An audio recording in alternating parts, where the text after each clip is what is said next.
I'm so excited for the 2025 season for you. So welcome back. Fans are super excited.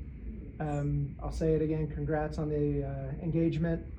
I do want to ask, your husband Alex, how do you say his name? Yep. He's a runner, right? He's a runner. Mm-hmm. How much running do you two do together as a partnership, or do you get enough in on your own that you don't need to run with him? So we usually do run together. It's been, but I mean, right now, like, not really, because it's winter, and with my Achilles, like, we weren't running, but hopefully this year we get to go on some, like, shakeout runs. It'll be fun. He's, like, very much skiing right now, but when it gets warm again, he'll be running and biking probably.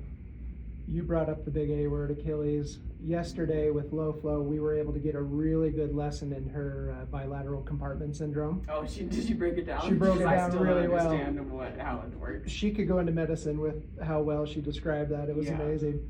I want to ask you about the Achilles tear. I've never been around somebody who's experienced it, but can you kind of break down what that's like? Yeah. You know, are there levels of tears, or is it just when an Achilles goes, it goes? What was your experience? Yeah, so for me, I'll preface, I am not a medically, like, good explainer, so I'll do my best. To start, I had chronic Achilles tendonitis in both sides for years. That definitely contributed to my tear. I had some inflammation, and it was pretty beat up, basically. The tackle that it actually happened in, I didn't watch it back for like months, and then I finally did once I was like starting to get back on the field, because I was just curious and ready to like see it, like put it to bed, like move forward. I was going in for a tackle, or I was defending in the box, and the ball, I think Hopkins played the ball past, and I went to step like kind of twice, planted really hard, and then immediately was like, did I step in a hole? I was like, is there a hole in the field? And I kind of like look around, look down, and see that there's no hole. At that time, I had been having a lot of like Achilles tendonitis pain in that. So it was, I knew pretty quickly that I looked down and there's no hole. And I'm like, oh, okay, yeah, that was my Achilles for sure. Didn't hurt. Didn't like, I always thought there'd be like a sensation of like the tendon, like shooting up, my coiling up or something. I tore it like in the middle, so not at the insertion where your heel is. So I think maybe that contributed to it, but no, it really just felt like, and I always describe it, my teammates hate when I say this, but I'm like, if I were to stand like normally, it feels like my foot would just feel like I'm like in a pool. So it would just like, it feels like it's just dangling there, but nothing, but you're just standing straight up. So it was very weird, knew immediately, but thankfully wasn't too painful. The medical team and staff took great care of me, and I was immediately doing ice and compression, and so I wasn't in a lot of pain, which was good. Yeah. So then, was it a reattachment surgery? Where your tear was, how did that go into? Yeah, it's just a reattachment. Okay. Yeah, there's no graft or anything, but they made it really nice and tight, so it's not going anywhere anytime soon. That's good. Yeah. A little tender mercy there. So then talk about the recovery process, because again, for someone who knows nothing about it, what's it like to try and come back from that? Yeah, so I mean, it's 9 to 12 months, they say. I'll be at 12 months in March, so I'm very close, but the first 6 to 8 weeks, you're in a boot. The first 4 weeks, non-weight bearing, so not sleeping with the boot, like showering, like not with the boot, but like you have that thing on all day, all night, 24 hours a day. And then 2 weeks after that, I'm in the boot, but partial weight bearing, so like walking with crutches.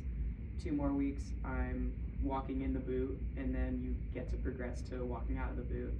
I think in reflecting, it's very interesting to see that, or to think about, I thought when I first got injured, every step would feel very seamless and smooth. And so I'm like, oh, I get out of the boot, I'm like walking perfectly normally.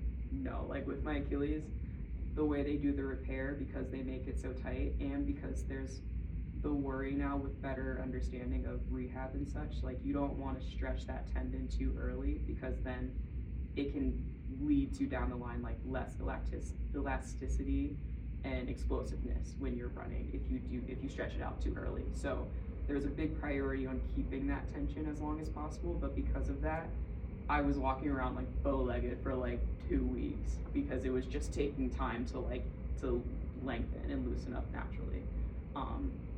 Probably started running again at 5 months on the ground, but doing the Ultra G and such like around 4 months, 3.5, 4 months. And then it's just slowly building that stamina and strength for from 5 to 8, 9 months.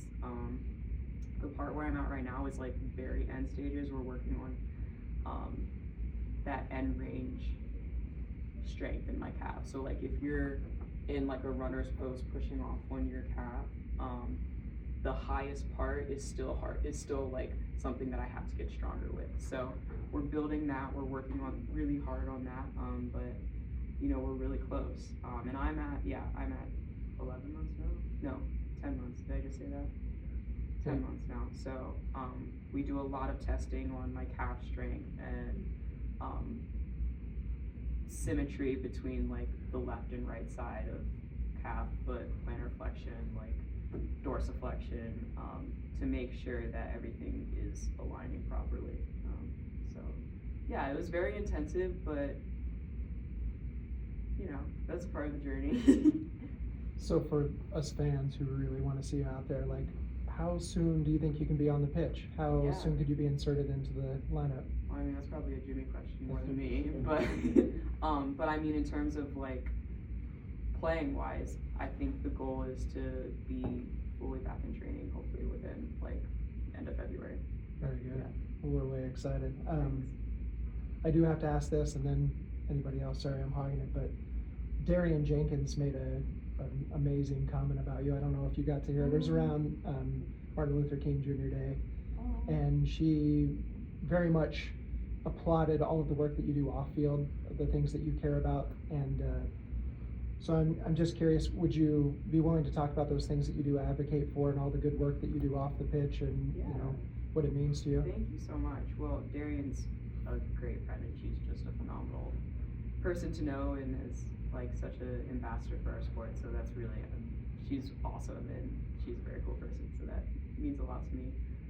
A lot of the work that I do is kind of with Darian in the Black Women's Player Collective. So I'm founding board member for our organization. We began in 2020, and it's just a formation of the Black women of the National Women's Soccer League.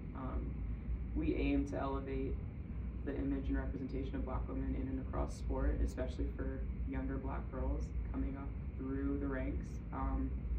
Our goal is to potentially grow beyond our sport and just provide a community for professional athletes, but also like the younger girls that are growing up coming behind us. I think a lot of us saw that there was a gap in representation when we were growing up. Like I didn't see myself represented in this sport very often. So I think it means a lot to the girls coming through, whether they're in the club ranks or they're new to the sport, like just engaging with them, being a mentor, being someone that they can look to and know that this is a career path, this is an opportunity, but also that we're well-rounded individuals and we have like, our experiences are probably very similar to theirs.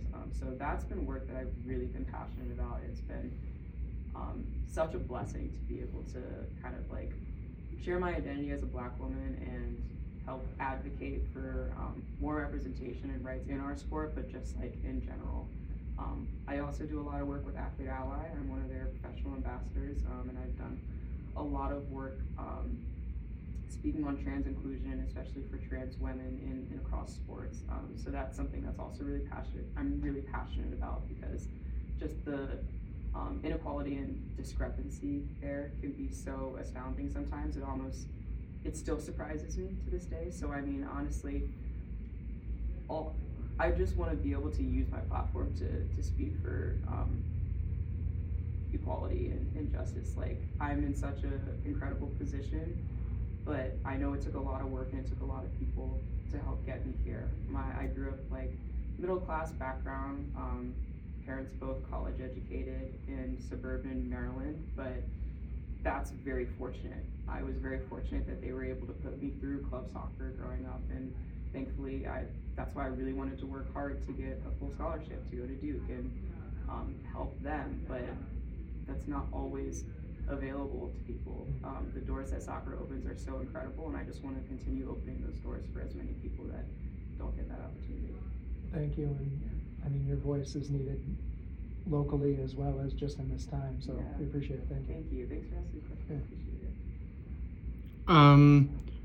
it. So Paige and Mandy both got extensions this offseason.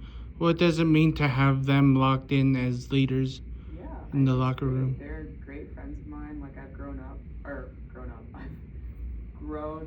played a lot of my professional career with them. So it's been really cool to see them like step into this leadership role and such a formidable force on our team.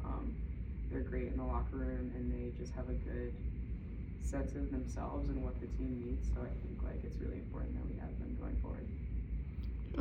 The team has seen a lot of new players come in. How are they integrating with the team?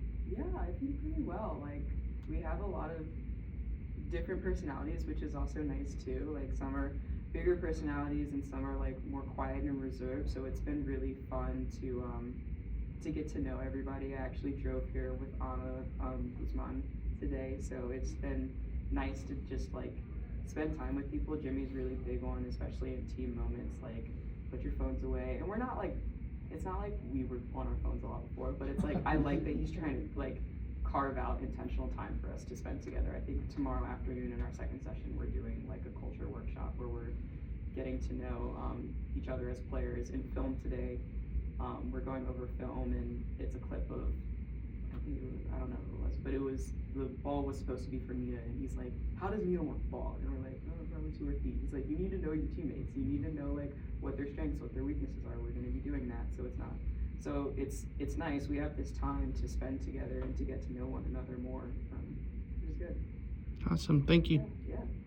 I'm curious to your kind of perspective last year as you're rehabbing yourself, but watching kind of a lot of volatility happen around the club, around the team, coaching change, facility opening, new players coming in, international tournament, and then Jimmy kind of setting the culture, and a lot of wins kind of followed. So from your perspective, what was that like, and what do you kind of take away as part of that culture build? Yeah, I think like the biggest thing players crave a lot of times is structure, and it doesn't mean that somebody's telling us exactly what we have to do when, but providing the foundation culturally, like from a culture standpoint and on the field of like, what are the expectations, what are the foundations, what are the principles, and how do we build off of those? So I think that's like the biggest thing that Jimmy's been able to do for us, and I'm just excited where we can take it. How do we build from the foundations and the principles and the way he wants to play, and how do we adapt and continue to change that and evolve that and grow into it? And we'll continue to grow into it as we learn it more, as we train it more, and as we get to know each other better. And we heard, I think at the end of last year, maybe it was even the middle when Jimmy was coming in, a lot of players talked about the grit and the mentality to kind of power through an expansion season. But the last couple days we've heard a lot of the players talk about playoffs or bust, and that's one of the main goals. That's mentality. What's your take on that goal? I mean, I think it's very achievable. I think that's the minimum that we should be aiming for, but it's been really cool to see how much the club is investing, and how we've grown so quickly over one season. I think it was we all knew. I mean, expansion team is just a hard piece to tackle, but it was very good to see how much there was like that commitment to listen, to hopefully listen and learn what pieces we need. I think our staff has like doubled, which is crazy. We have a coach specifically dedicated to player development, which is something that's really crucial. I think we also, the fact that we have a sports psych on staff now who's consistently doing sessions with us and engaging. It's not just a one-off thing. It's we're really looking, it feels like we have nutritionists, like we're putting together a staff and a team that's trying to look after us as individuals and like a whole being, not just who I am on the field, but like can I take care of my body off the field? How is my mind? Like, what am I doing in my off time in terms of like our community engagement? Like, these are all great pieces that we have, and we're putting them together. So I'm excited. It's playoffs or bust, but it's like I think we're hopefully trying to do things the right way. Awesome. Yeah. Thank you. Yeah. All right, thanks, Imani.